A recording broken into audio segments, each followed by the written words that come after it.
Gusto de saludarlos, mis amigos. Aquí estamos dando comienzo a otra nueva edición de esto que es Fly Noticias. La información más destacada de este día viernes va a estar aquí a través de nuestras pantallas www.flyrtv.cl y por supuesto también nuestras redes sociales y nuestro canal en YouTube Fly RTV 2023. Como es la costumbre, con toda la información más destacada, hoy tiene que ver con todo lo que está pasando en el ámbito político a nivel nacional, que lo vamos a estar tratando aquí a través de nuestro programa. Pero vamos a arrancar con una noticia que tiene que ver con la región, precisamente acá en Puerto Montt, porque hace algunos meses atrás ciudadanos extranjeros agredieron a carabineros. Esto había comenzado su juicio hace algunos días y el tribunal ordenó la expulsión de 7 ciudadanos colombianos que agredieron a carabineros.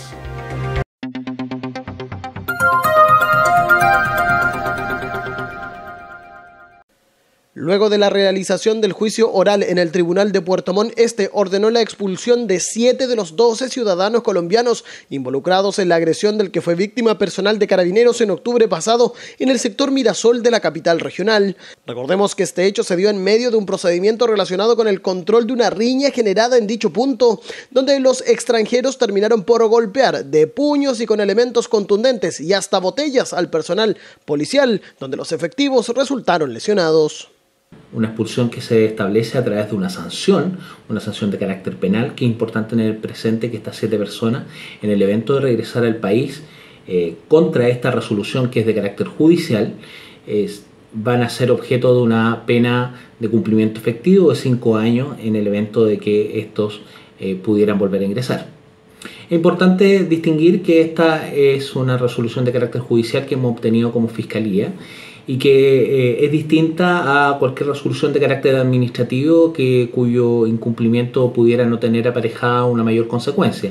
En este caso, como hacemos y destacamos que los imputados en el evento de incumplir arriesgan el ingresar a cumplir una pena efectiva de 5 años si es que regresan al país.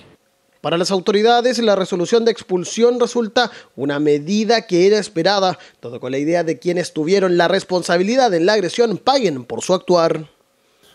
Muy satisfecho porque creo que uno como autoridad regional lo que quería es que acá, nacional o internacional, la persona que esté cometiendo algún tipo de delito pueda tener la sanción que corresponda. Y si estas 7 personas se demostró que si bien eran temas menores, pero que tenían líos con la justicia, tenían que ser expulsados. Por tanto, me parece una buena medida. De esas 12 personas sabemos además que otras siguen en proceso y que se supone sentencias de 5 años de cárcel porque son delitos un poco mayores que los otros y andan 13 evadidos, pero creo que acá de alguna otra manera se está cumpliendo lo que uno pidió como autoridad regional.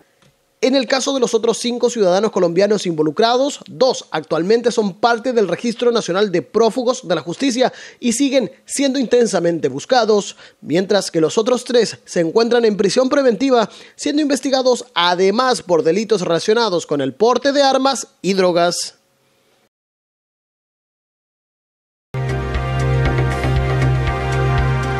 Vamos a la ciudad de Temuco ahora porque un instituto de centenario, ya más de 100 años en la educación, estuvo haciendo la inauguración de su ciclo lectivo 2023. Estamos hablando del Instituto Superior de Comercio Tiburcio Saavedra, con la participación del alcalde y otros diferentes funcionarios de la comuna. Comenzaron su temporada 2023 de estudios y estuvimos allí y esto decía el alcalde.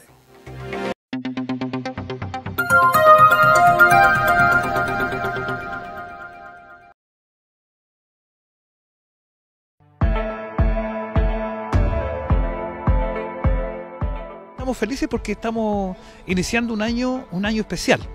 Este año nosotros cumplimos 100 años como institución, entregando profesionales, ¿cierto?, a la región y por qué no decirlo, a todo Chile, porque tenemos exalumnos por todos lados. Tenemos muchas expectativas de que esto es el inicio del gran crecimiento, del desarrollo, ¿cierto?, y de seguir siendo lo que siempre fue el Instituto Superior de Comercio Tiburcio Saavedra Alarcón de acá de la ciudad de Temuco. Esto es una muy buena idea porque, bueno, si se quiere seguir con la continuidad de los estudios, es una idea excelente porque ya voy a tener una base para poder seguir continuando. La verdad que excelente, porque es como una oportunidad para muchos, tanto como para nosotras, que la verdad es una especialidad que nos llama bastante la atención. En contabilidad somos súper poquitos, entonces no, feliz. Nos encontramos en un liceo que es el INSUCO, el Liceo Comercial Tiburcio Saavedra, que este año cumple 100 años de existencia en nuestra ciudad, y por eso también estamos acá dando el inicio de este año escolar en este liceo. Lo que nosotros queremos como municipalidad en lo que respecta a este tipo de educación es potenciarla, hacer un trabajo importante en el aumento de las matrículas, en mejorar sus mallas curriculares y actualizarlas a los tiempos modernos, porque creemos también que este tipo de educación es fundamental también para que aquellos jóvenes que no pueden salir inmediatamente a estudiar y que necesitan una fuente laboral tengan un currículum actualizado, puedan trabajar y después tomar la decisión, si así ellos lo requieran, estudiar una carrera profesional.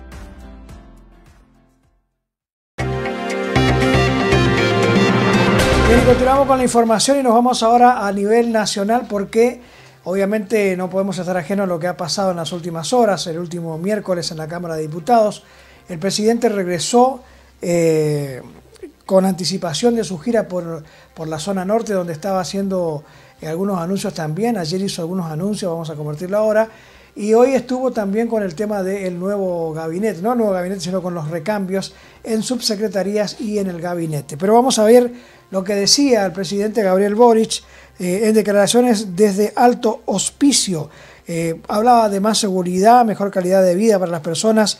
Esto fue en la región de Tarapacá para fortalecer la presencia del Estado en el norte del país. El presidente Gabriel Boric anunció importantes medidas en seguridad, salud, vivienda y recuperación de espacios públicos. Fiscales y policías, carabineros y PDI están arriesgando hasta la vida. Y por lo tanto quiero partir esta alocución diciéndoles que voy a poner especial preocupación y atención a no solo el respaldo en materia política, sino, por cierto, en materia de recursos, como lo estamos viendo acá, pero también en materia de seguridad. Tenemos que proteger a quienes nos protegen. Y eso como un mensaje a todos los carabineros, a todos los comisarios y comisarias de la PDI, a todos los fiscales, a todas las fiscales, a todos quienes trabajan en la investigación y persecución del delito. Quiero que sepan que cuentan con nosotros y le he instruido al ministro de Justicia que le pongamos especial prioridad y preocupación a aquello. Hoy hemos tenido una agenda intensa en Iquique primero, ahora en Alto Hospicio, y la próxima semana, para que no quepa duda, también estaré en Colchane y seguramente en otras comunas del interior de Tarapacá.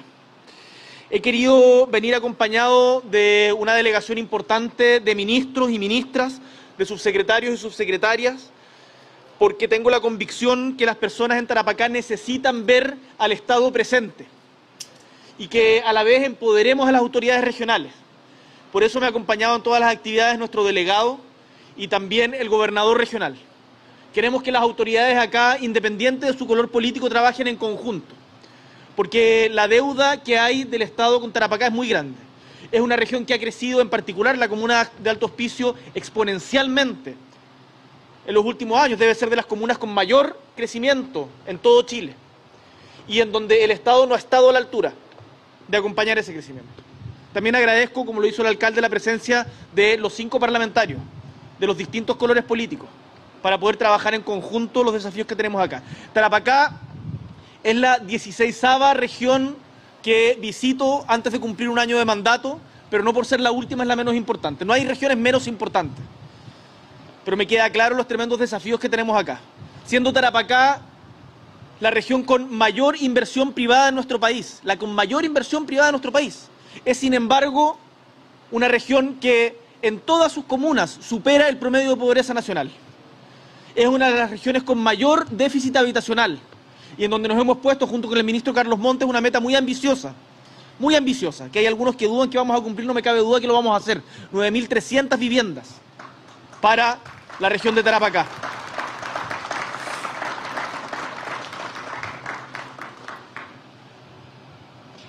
Hoy día, en la mañana, me junté con los alcaldes de Pica, con la alcaldesa de Camiña, con el alcalde de Huara, con el alcalde de Pozo Almonte, el alcalde de Alto Hospicio, el alcalde de Iquique, y me falta el alcalde de Colchane, a quien vamos a visitar en su comuna el próximo miércoles. ¿Me faltó alguien o no? ¿No? ¿Está bien? Nos juntamos con todos para poder escuchar en detalle, junto con nuestro subdere, nuestro subsecretario de Desarrollo Regional, Nicolás Cataldo, para ver en detalle cuáles son las necesidades de las comunas, porque muchas veces también la atención se centra en la provincia de Iquique, Alto Hospicio, y nos olvidamos del interior, que tiene también un tremendo déficit en materia de infraestructura. Pueblos que hasta el día de hoy, año 2023, no tienen luz natural todo durante las 24 horas.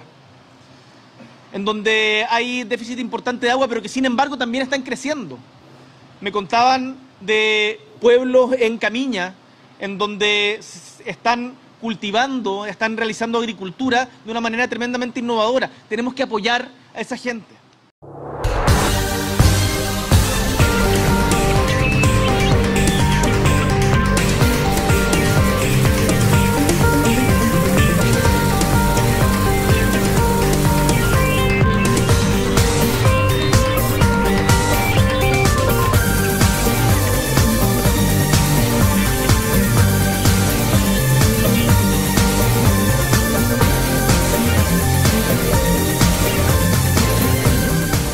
Nómbrase a contar de esta fecha como ministras y ministros de Estado de las carteras que se indican a las siguientes personas, quienes, por razones impostergables de buen servicio, deberán asumir sus funciones en la fecha antes señalada sin esperar la total tramitación del presente decreto.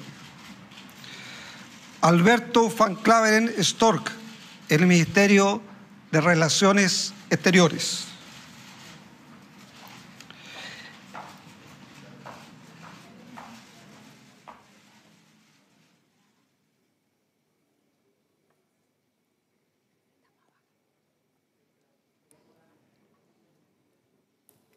Alberto Van Claveren, ¿juráis o prometéis desempeñar fielmente el cargo de ministro de Estado que se os ha conferido conforme a la Constitución y las leyes? Prometo, señor presidente.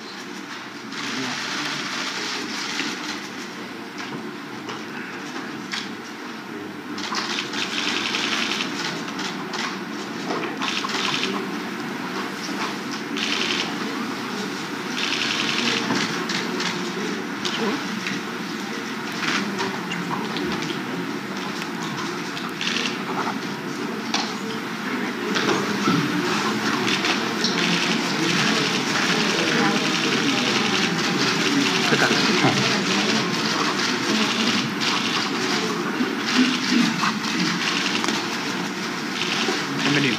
Muchas gracias, presidente. Bienvenido.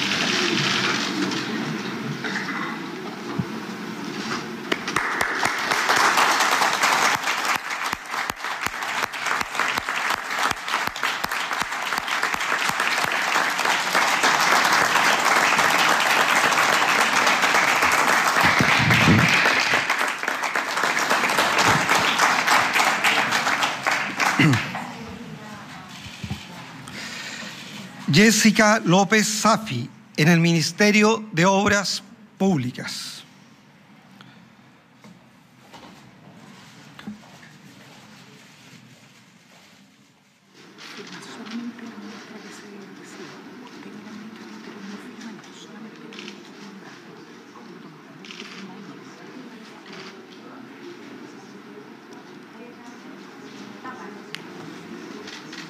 Jessica López, ¿juráis o prometéis desempeñar fielmente el cargo de ministra de Estado que le he conferido conforme a la Constitución y las leyes? Prometo.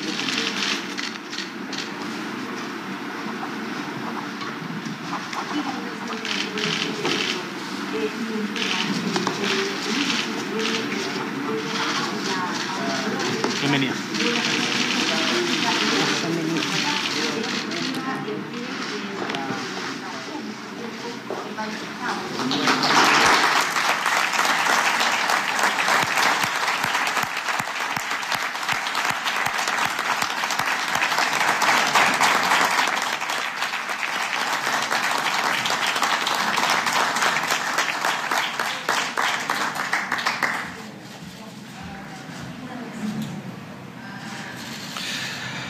Jaime de Aguirre Jofa, en el Ministerio de las Culturas, las Artes y el Patrimonio.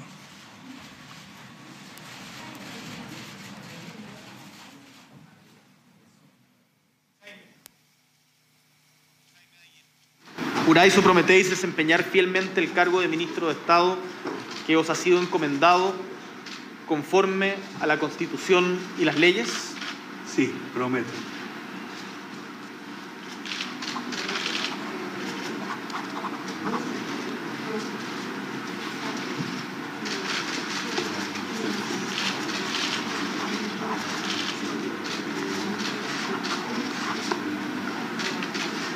Bienvenido.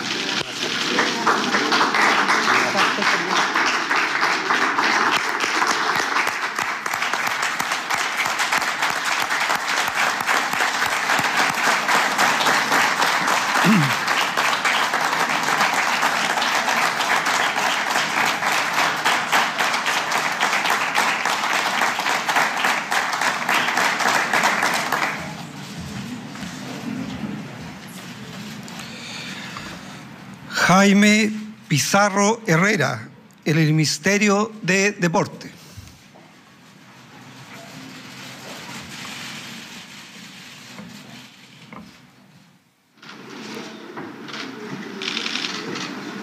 Don Jaime Kaiser Pizarro, ¿juráis o prometéis desempeñar fielmente el cargo de Ministro de Estado que se os ha conferido conforme a la Constitución y las leyes?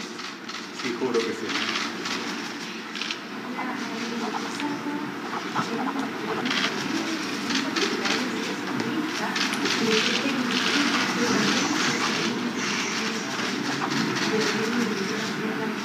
Bienvenido. Muchas gracias. Muchas gracias.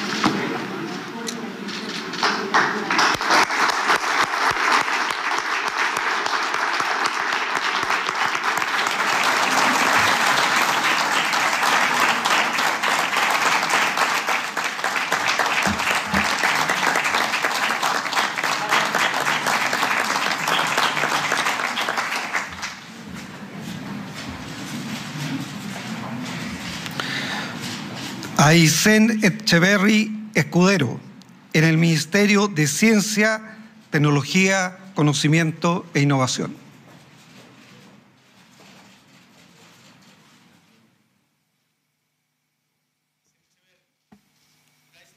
Desempeñar fielmente el cargo de Ministra de Estado que se os ha conferido conforme a la Constitución y las leyes.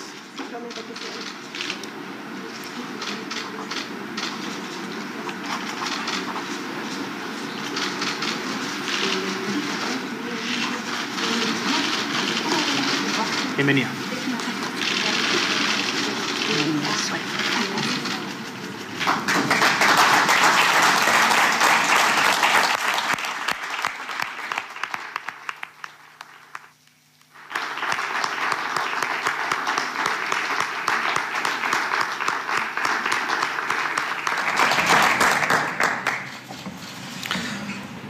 Anótese, tómese razón, regístrese, comuníquese y publíquese. Gabriel Boric Fon, Presidente de la República. Carolina Toá Morales, Ministra de Interior y Seguridad Pública.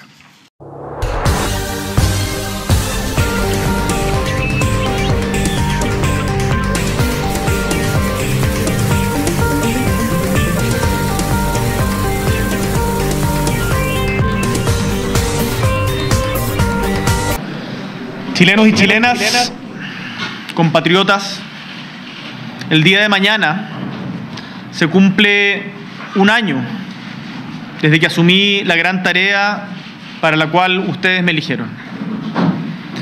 Como presidente de la República, en conjunto con mi equipo, he trabajado intensa y honestamente para servir a todos nuestros ciudadanos sin excepción, en especial a los más humildes y más necesitados. Hemos tenido dificultades, ¿quién podría negarlo?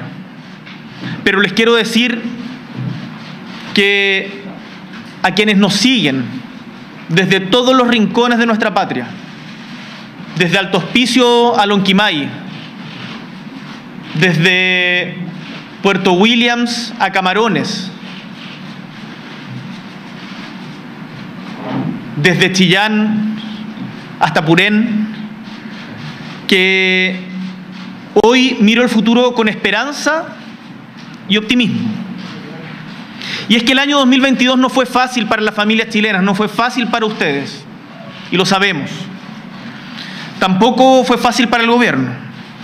Hemos enfrentado duros incendios, la inseguridad, el alza del costo de la vida, y sin embargo, como siempre en nuestra historia, hemos sabido salir adelante. Hemos logrado, en un trabajo conjunto con diferentes instituciones del Estado, hacer retroceder la inflación. Las cuentas fiscales de Chile hoy son las mejores en décadas. Hemos reforzado nuestra inserción en el mundo a través de diferentes mecanismos multilaterales que le traerán mayor riqueza, progreso y oportunidades a nuestro país.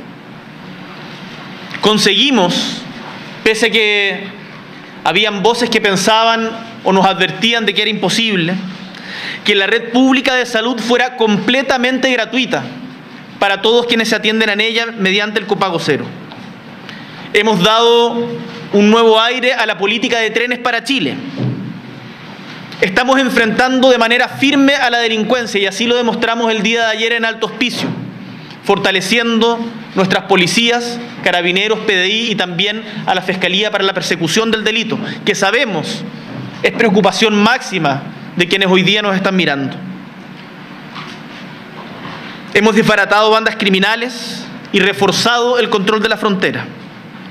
Y la violencia en el sur de Chile está siendo enfrentada con convicción y sin complejos, combinando, por una parte, y muy importante, no perderlo de vista, diálogo, inversión, empatía y conciencia de un conflicto histórico que nos antecede por mucho, pero que hoy día tenemos el deber de buscar e insistir en vías de solución, no solo por la fuerza, sino mediante el diálogo, mediante la inclusión, mediante el respeto y el reconocimiento.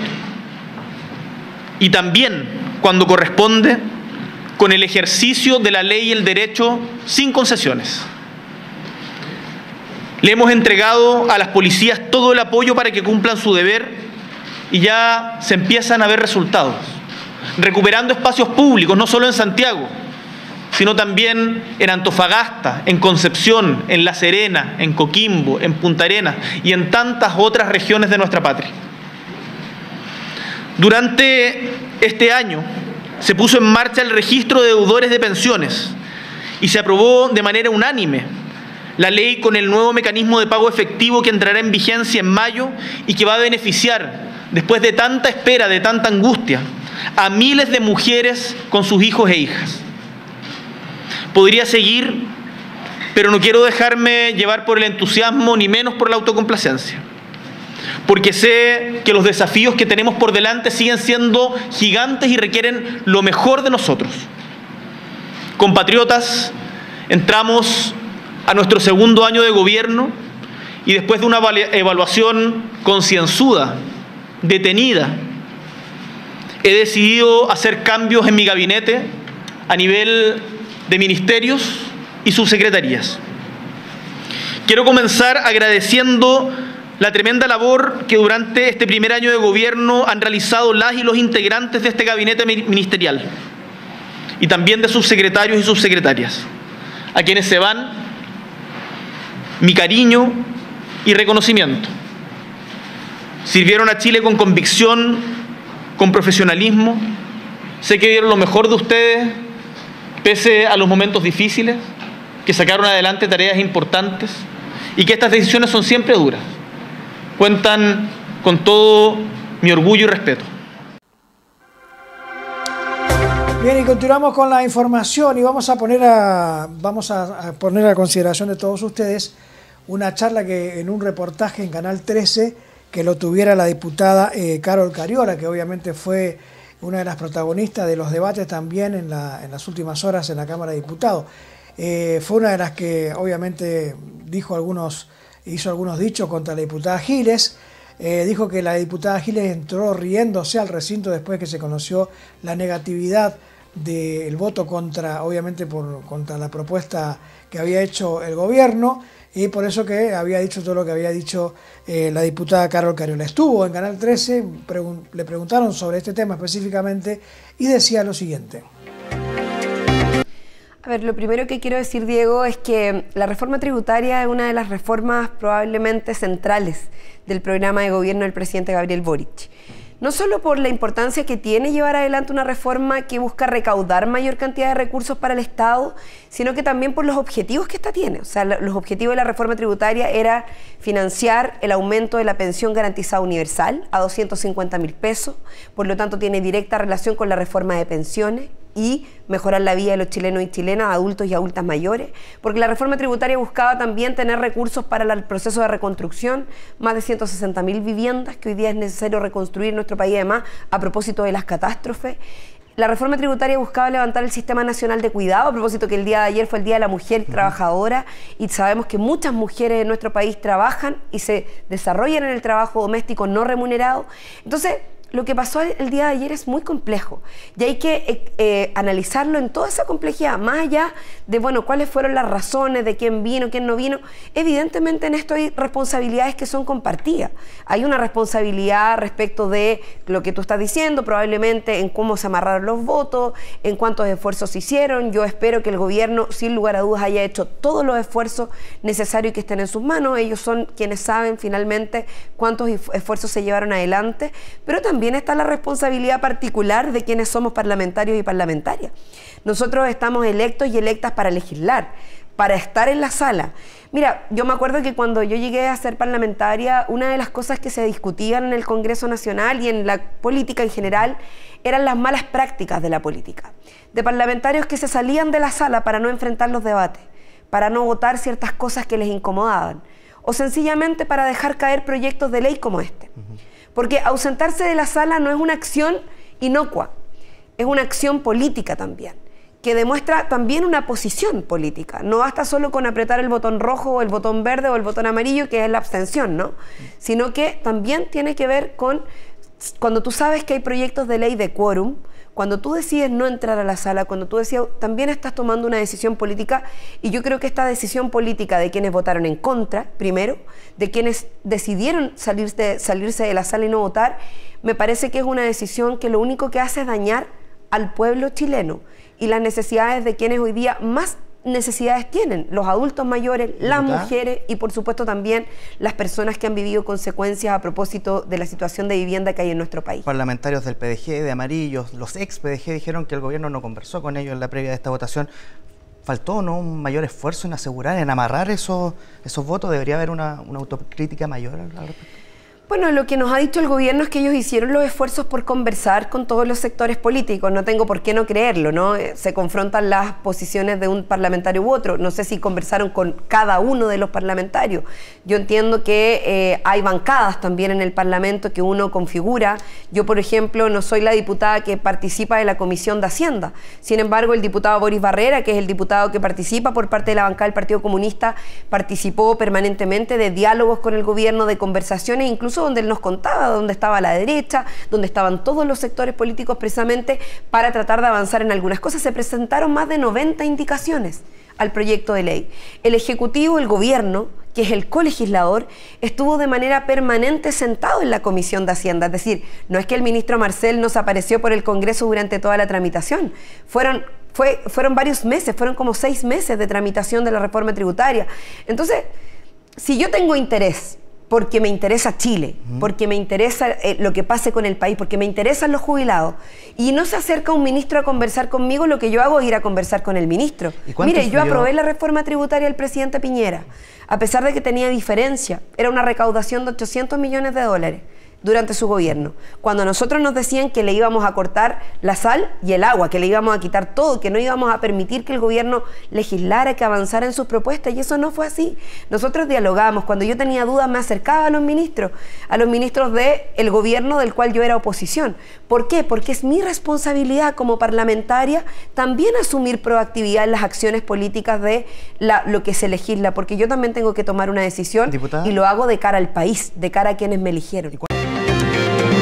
Bien, y no podemos estar ajenos a lo que ha pasado también hace algunas horas nada más, en lo que seguramente, algunos dicen, realmente sería un poco de tonto creer que lo que tiene que ver con esta caída de esta reforma tributaria que se pensaba hacer, tiene la culpa porque, o sea, sale de la culpabilidad de una discusión de un ministro con una diputada. Esto va mucho más allá y eso no se puede creer. Pero la pelea entre el ministro, la discusión, mejor dicho, donde supuestamente la diputada dijo que el ministro la había agredido verbalmente, surge por una escuela que no puede entrar, que no pudo tener su inicio de clases en este año 2023 por la contaminación.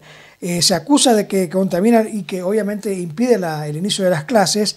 Estamos hablando del Liceo de Maipú, que desató discusión del ministro Ávila. Sus problemas vienen desde el 2022, pero recién tras la discusión entre el ministro Ávila y la diputada Viviana Delgado, se conoció públicamente el drama que viven en un liceo de Maipú, donde todavía están sin clases por problemas de contaminación que vendrían de una minera. 10 de la mañana, hora de recreo en el Colegio Reino de Dinamarca en Maipú. El problema es que los más de 600 alumnos aún no pueden iniciar el año escolar. Perdemos clase o la salud, estamos así. Mientras que la minera sigue trabajando, o sea, es algo que ellos deberían de parar esto, no nosotros parar las clases. A mi hija el año pasado llegaba ahogada, lloraba de dolor de la garganta porque el polvo es mucho lo que se eleva. ¡No a la minera! ¡No a la minera! Por eso afuera la comunidad del liceo, conocido tras la discusión entre el ministro de Educación y la diputada Viviana Delgado, se manifiesta unida. Quieren volver a clases, pero temen por su salud. Mi hijo estuvo 8 días en la UCI del Hospital del Carmen por un problema respiratorio. Un niño total y absolutamente sano hasta ese momento. La verdad es que ahí se encendieron las alarmas, pero Imperial no nos tomó en cuenta. Imperial siguió trabajando. Esa es la minera que trabaja aquí, en el sector de Rinconada Rural, justo detrás del colegio. Desde la empresa aseguran tener todo en regla, que ellos extraen pumicita, un mineral que no genera polvo en suspensión y que jamás han sido sancionados. Los permisos están, pero hoy día la extracción de árido está ocurriendo a metros de una escuela, lo cual no está permitido. Los materiales que están extrayendo no son los que ellos declaran y las cantidades tampoco son las que ellos declaran. Por tanto, hoy día se están violando normativas y se está afectando la salud de las personas. Tienen orden de clausura del municipio, la cual violan permanentemente, rompen los cercos, se limitan muchas veces a pagar las multas. La minera siguió operando al menos hasta ayer. Este jueves, la presencia de autoridades y fiscalizadores impidió retomar las faenas. Además, enfrentan un sumario sanitario de la Seremi de Salud por malas condiciones laborales. Vivo aquí, mire usted la tierra, aquí el polvo, que no se veía ni la casa de atrás. El peor de los escenarios, nunca lo buscamos, nunca quisimos llegar a esta instancia. Fue muy doloroso para nosotros como comunidad tener que postergar el inicio de clase. Un terreno que pertenece a la Universidad de Chile y que la minera tiene en concesión por 9 años más. La minera tiene prácticamente adquirió los derechos, nosotros nos opusimos desde el año 2020, pero claramente no hubo nada que hacer. Y hemos actuado siempre en forma legal para poder remitir esta situación. El municipio mantendrá las fiscalizaciones para evitar que la minera opere. Ese es el requisito para volver a clases el lunes 13 de marzo. Además, sumarán la fiscalización en terreno de la autoridad sanitaria y una estación de monitoreo móvil. Lamentablemente el año pasado no teníamos el informe que sí manejamos desde los últimos días de febrero, donde ya se ve una presencia de cuarzo superior a la permitida. Ahora también vamos a poder monitorear la calidad del aire gracias a la intervención del Ministerio y la Seremi de Medio Ambiente, y con esos datos concretos creemos que tenemos los argumentos jurídicos para que a través de la Seremi de Salud podamos dar término a esos trabajos. Encuestas de salud en terreno a la comunidad y mediciones de material particulado que de arrojar daños a las personas podrían poner fin definitivamente a los trabajos.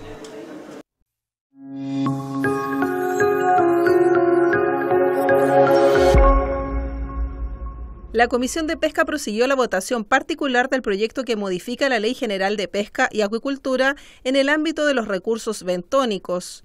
El mensaje, en segundo trámite, tiene por objeto establecer, en el citado ámbito, una regulación del sector bentónico diferenciada de peces, al entender que dichos recursos realizan parte preponderante de su ciclo vital en asociación directa con un sustrato marino.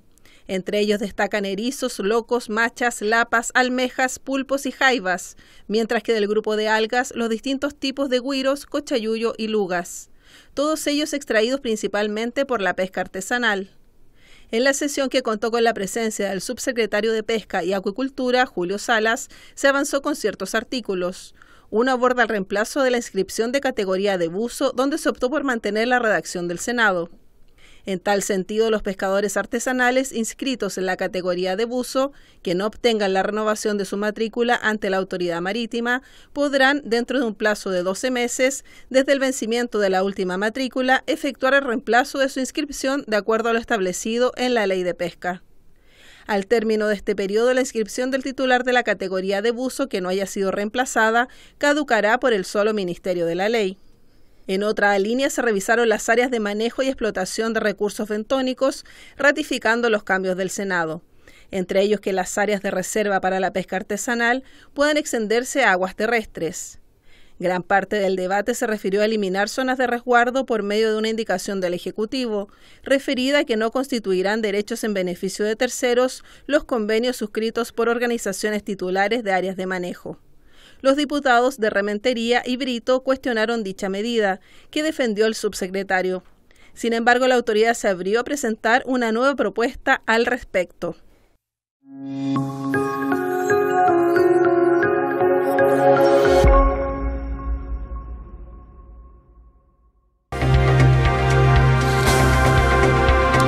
Bien, y continuamos con la información y seguimos hablando del mismo tema que tiene que ver con la reforma tributaria. Ayer hubo muchas declaraciones, algunas un poco infantiles también tenemos que decirlo, porque como lo decían los mismos, la misma oposición, nosotros hicimos lo que sabemos hacer, que es votar en contra de lo que no estaban de acuerdo, pero el gobierno no supo alinear sus filas para poder obtener una votación que le favorecía en principio, pero que al final, casi en el final, cuando iban a comenzar a votar, algunos diputados salieron inclusive de la Cámara, del recinto. Así que por eso no lo pudieron lograr. Pero ayer el gobierno salió a hacer muchas declaraciones, sobre todo Carolina Toá y también, por supuesto, su vocera, Camila Vallejos, que culparon también, dijeron que la presencia del expresidente Piñera había tenido mucho que ver también con lo que él había dicho en un reportaje en un canal de televisión. Una serie de declaraciones que se desplegó a lo largo de toda la moneda y que fueron en el día de ayer y que seguramente también en el día de hoy van a seguir también en el día de mañana. Vamos a compartir las declaraciones.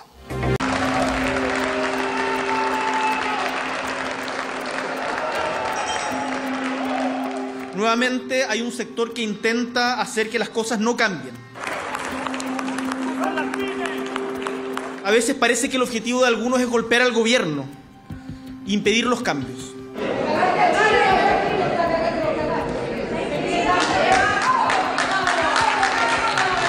Fue el duro discurso de la moneda tras el inesperado rechazo a la reforma tributaria, la piedra angular para financiar el programa de gobierno, arremetida desde Palacio tanto en contra de la oposición que descartó la idea de legislar, como también con foco contra 3 parlamentarias que dejaron la sala.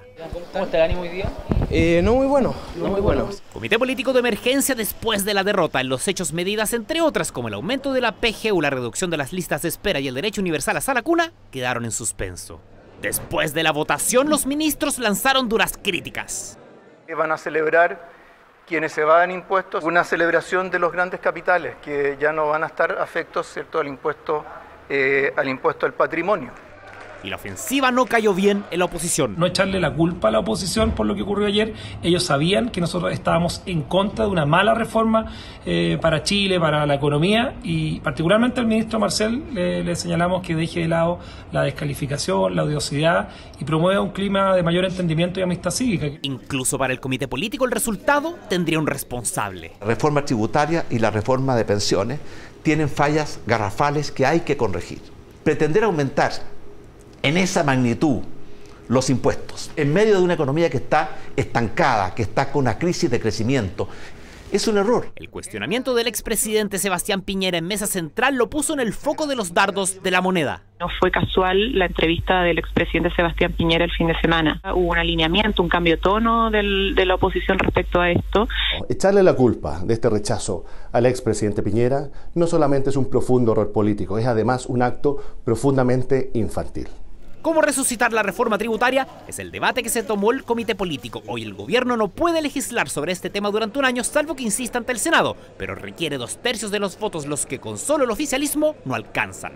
El trabajo político hay que intensificarlo, el diálogo político hay que hacerlo mucho más constante, pero también hay quienes deben asumir responsabilidades y en este caso son quienes se opusieron a la idea del diálogo democrático. Estamos, por supuesto, siempre en la lógica democrática como corresponde, diálogo, conversación, y estamos evaluando todas las alternativas de que disponemos como gobierno. Desde la región de Tarapacá el mandatario envió una señal. La reforma no es perfecta, es perfectible.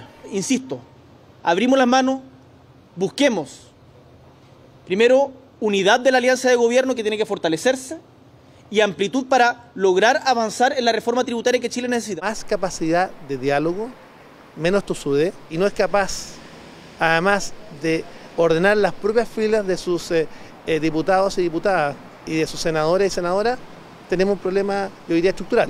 Debate en el que irrumpió el líder de los republicanos. Los senadores de Chile Vamos también estén a la altura de Chile y no den los votos para que el presidente, simulando un gran acuerdo, los convoque. Complejo rechazo a legislar una reforma tributaria que tiene al gobierno buscando cómo revivir uno de sus proyectos más emblemáticos. Bien, vamos a continuar con la información. Vamos a escuchar a una evaluación cortita de Cristina González, que es una especialista en lo que tiene que ver con los temas de la Cámara, que nos habla qué hizo caer, nos explica qué es lo que hizo caer la reforma tributaria y cómo va a hacer el gobierno para seguir adelante con su plan económico que tiene, que obviamente gran parte dependían de esta reforma. Compartimos el informe.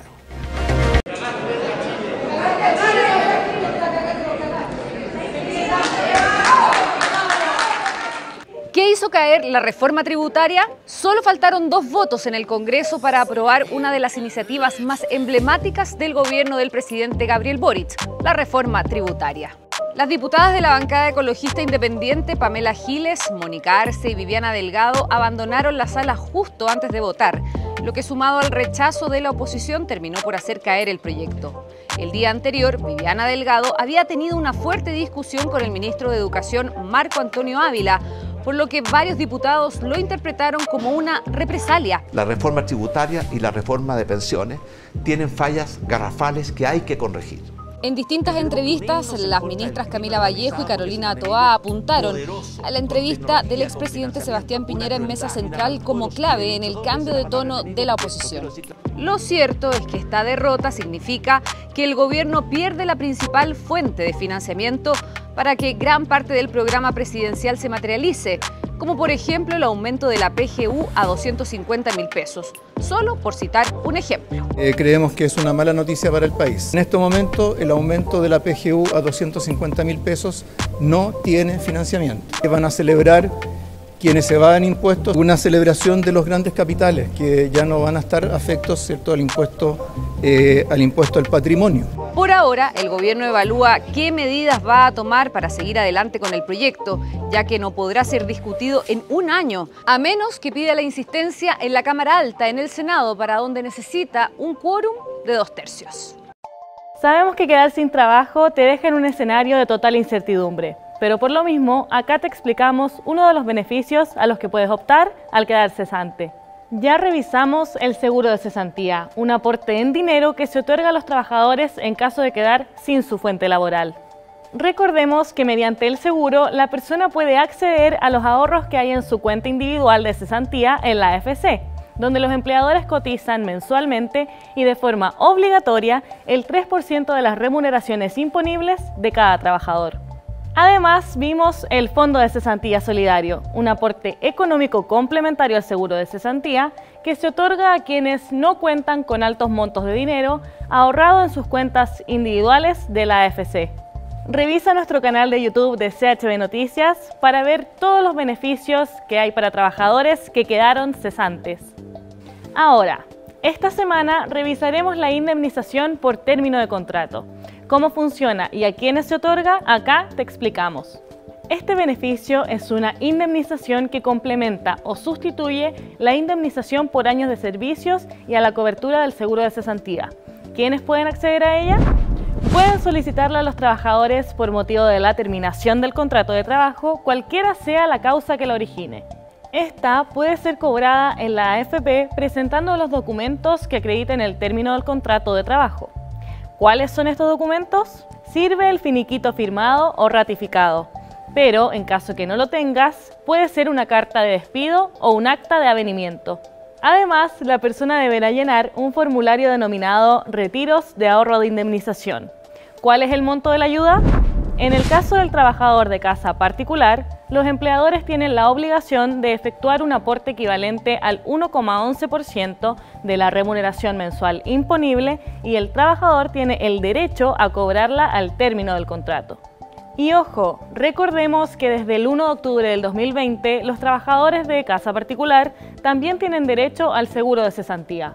Mientras, en el caso de los trabajadores dependientes, pueden abrir la cuenta pactando con el empleador el aporte mensual que hará este último para cubrir la indemnización a todo evento. Sin embargo, los trabajadores que pacten la indemnización sustitutiva a partir del inicio del 7º año del contrato laboral accederán a un aporte equivalente de a lo menos el 4,11% de la remuneración mensual imponible. Bien, continuamos con la información y vamos a compartir ahora una información que tiene que ver con este rechazo de la reforma tributaria. Vamos a compartir la gente lo que dice en la calle, porque también tenemos, no solamente los políticos han estado en estos días, en estas últimas horas haciendo sus declaraciones, sino también tenemos que escuchar lo que dice la gente, porque, a ver, esta decisión de diputados de no legislar, de no discutir, va a afectar seriamente a las pensiones, a lo que tiene que ver también con la atención médica, un montón de situaciones que van a estar complejas. ¿Qué dice la gente en la calle? Vamos a compartirlo. Hay puntos importantes y muy claves también para la ciudadanía y con la que se buscaba también por esta recaudación de la reforma de pensiones es ir en materia de salud, por ejemplo, avanzar hacia la universalización de la atención primaria de salud. También lo mencionaba justamente ahí en el punto de prensa el ministro Mario Marcel, aumentar el per cápita a 12.000 pesos, ¿cierto? También la reducción de las listas de espera, que también es una situación bastante importante y problemática en nuestro país. También tenemos seguridad social y ciudadana. Esto quiere decir el Sistema Nacional de Cuidados, también un acuerdo de seguridad, también la gestión subnacional, eso quiere decir aumento de los recursos para los gobiernos regionales, así también el desarrollo productivo sostenible y muchas más cosas relevantes que también de alguna manera se caen junto con esta reforma tributaria. Ayer también en la conmemoración del Día Internacional de la Mujer también se hicieron anuncios que también iban a ser financiados con la reforma tributaria. Estamos hablando, por ejemplo, de la modificación del proyecto La Sala Cuna, también la incorporación progresiva de los 27 anticonceptivos a la ley Senabas para poder disminuir el precio en venta de las farmacias independientes y también de cadena. Nosotros conversamos también con la gente porque precisamente también hay un diálogo, por así decirlo, social. La gente está opinando respecto al rechazo de esta reforma tributaria y cómo va a afectar también al financiamiento de estas urgencias sociales que de alguna manera se habían prometido por parte del gobierno del presidente Gabriel Boric. Así que nosotros conversamos con distintos ciudadanos respecto a este tema y estas fueron sus declaraciones. Pésima, ¿cómo va a ser posible que le quiten los recursos al gobierno para que nos ayuden? Eso es inentendible. Es una cosa que indistintamente izquierda-derecha ya le están preservando como el bolsillo de los que están arriba nada más. Otras soluciones. Además, eso de gravar el impuesto a las empresas redunda inmediatamente en la baja de empleo. Bueno, la verdad, perjudica la PGU. Para mí no es nada de bueno, porque yo, imagínate, la edad que tengo, sigo trabajando. Claro, ahí parte del diálogo, las opiniones que tiene la gente respecto a este rechazo, la idea de legislar la reforma tributaria que presentó el gobierno y que ya, como lo mencionábamos, es una columna vertebral, es considerado como la columna vertebral para poder ir en financiamiento de estas urgencias, de estas demandas que han tenido por años también la ciudadanía. Como ya lo mencionábamos, están las pensiones en materia de salud, de seguridad, ¿cierto?, de todas estas ayudas sociales para poder ir en ayuda de todos los ciudadanos. Pero también aquí la pregunta es, ¿qué va a hacer el gobierno? Y tenemos lo que es en materia política, pero también lo que es en tema económico. Acá el gobierno, ¿qué solución podría tener para poder financiar, por ejemplo, una de las urgencias, que es, por ejemplo, las pensiones, la pensión garantizada universal? Nosotros conversamos con un experto tributario que daba algunas alternativas que podría tener el gobierno para poder, quizás este año, poder financiar la pensión garantizada universal, y estas fueron sus declaraciones. De tal manera que más personas paguen impuestos. La idea en el fondo es que ojalá todas las personas paguen impuestos, obviamente proporcionalmente a su renta. En proporción a su renta, el que gana más paga más. Intensificar la fiscalización por parte del Servicio de Impuestos Internos, especialmente a aquellos actores informales en el mercado. Disminuir el gasto público, disminuir el gasto fiscal, reducir la grasa del aparato estatal, disminuir el aparato estatal, la burocracia, de tal manera de optimizar los recursos. Bien, y a propósito de este Día de la Mujer que se celebró el día 8 de marzo, vamos a compartir ahora una nota que tiene que ver con el poder femenino sin límites. La historia de mujeres que rompen los paradigmas. Obviamente que hay actividades, hoy se puede ver en muchas actividades que antes eran solamente para hombres, a las mujeres.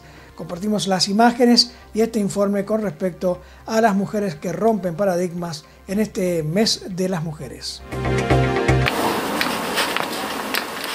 8 de marzo del 2023 y ya comienza la marcha, el juego de las mujeres jugando por nosotras, por nuestro género. Las mujeres el día de hoy nuevamente abriendo las puertas, cada vez ganando más espacios, cada vez abriendo más ventanas y cada vez siendo más empoderadas. Por ahora y por siempre, por esos espacios, por la igualdad de género, las mujeres jugamos el día de hoy. Me crié con puro hombre, mis primos, soy la hija única de mi papá y de mi mamá, y como siempre crecí con ellos jugaban, yo era la más chica, siempre era lleven a su prima, y ahí tenía que estar yo, me quedaba mirando afuera, y cuando faltaba ya al arco, ahí me empezó a gustar mucho el fútbol.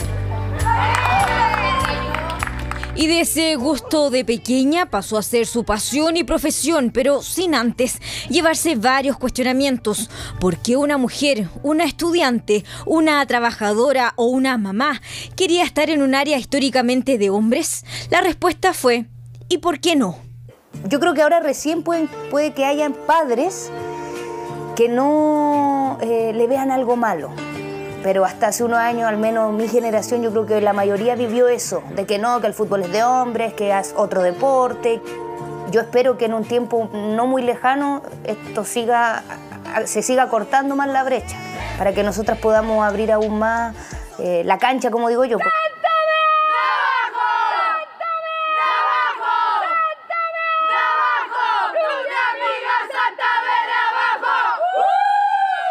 Un equipo que armamos entre amigas, lo armó la Coco principalmente, nos juntó a todas con la Cami y jugamos ligas, pero lo que más disfrutamos son los días que nos juntamos en verdad a esto, como las pichangas sin normas, o que le ponen reglamento en la mitad de la pichanga alguna.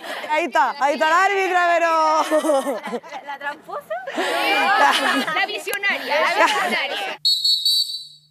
Y así empezamos hasta armar un grupo, hay de todo un poco. Yo en este caso soy mamá, dueña de casa, trabajadora, hay otras mamás también. Y del fútbol conocemos a otras mujeres que desafían los estereotipos masculinos, esas que quieren emparejar la cancha. Hay que hacer la terminación como del vano de la ventana, que hay que poner cerámica, terminada con cerámica y un perfil de aluminio.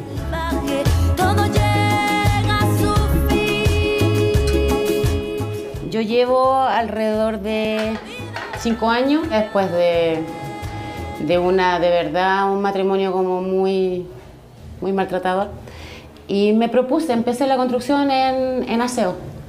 Y yo dije, y me gustó lo que era de los maestros. Dije, no, yo tengo que ser alguien más. Orgulloso de esto. Lo que pasa es que fue netamente por un tema de dinero. Yo cuando me separé quedé sola a cargo de mis 2 hijas menores y el dinero que yo ganaba en aseo no me alcanzaba. El papá de mis hijas no cooperaba ni siquiera con pensión, con nada, entonces tenía que solventar yo los gastos de ellas. Y como maestra yo nada más. Entonces dije, no, me voy a quedar chica, yo puedo y lo voy a hacer. Y lo hice.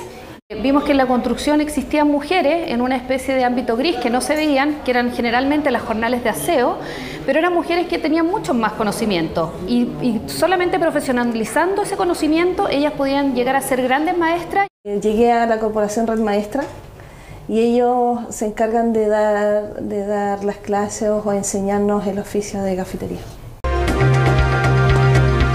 Estamos llegando al final de otra nueva edición de esto que es Fly Noticias. Nuevamente, si Dios quiere, la información va a estar el próximo lunes a partir de las 7 de la tarde aquí en nuestro canal. Que pasen un buen fin de semana y será hasta entonces.